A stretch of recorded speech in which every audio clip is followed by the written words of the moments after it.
आहेत का नाही हे नाही सांगणार, पण भाजपचे नेते नाराज नक्कीच आहेत आणि फक्त माढ्यामध्ये नाराज असं समजू नका। अनेक असे भाजपचे नेते आमदार आहेत जे अनेक वर्षांपासून भाजपमध्ये काम करतात, भाजपच्या चिन्हावर निवडून आलेले आहेत।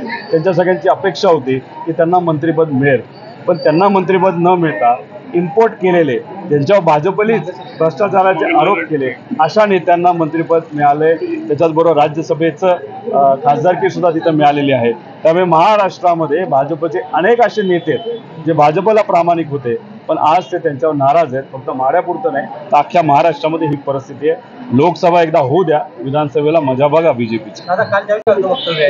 फडणवीस साहेबांना मला एवढंच सांगायचं आहे की त्यांच्याकडे इतकी खाती झालेली आहे, त्या खात्यावर थोडंसं लक्ष द्यावं।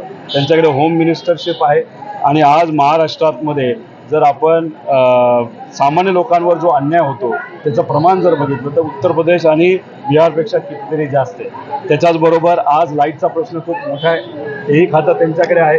शेतकऱ्याकडनं तुम्ही लाईट वसुली केली जाते, सामान्य लोकांचं बिल कमी असताना सुद्धा मुद्दामून त्यांच्याकडे जास्त पैसे घेतले जातात। त्यामुळे त्यांनी त्यांच्या खात्याकडे जास्त लक्ष द्यावं। लोकांनी ठरवावं काय करायचं आणि कसं करायचं, त्यामुळे त्यांच्या वक्तव्याकडे आम्ही तर एवढं महत्त्व देत नाही।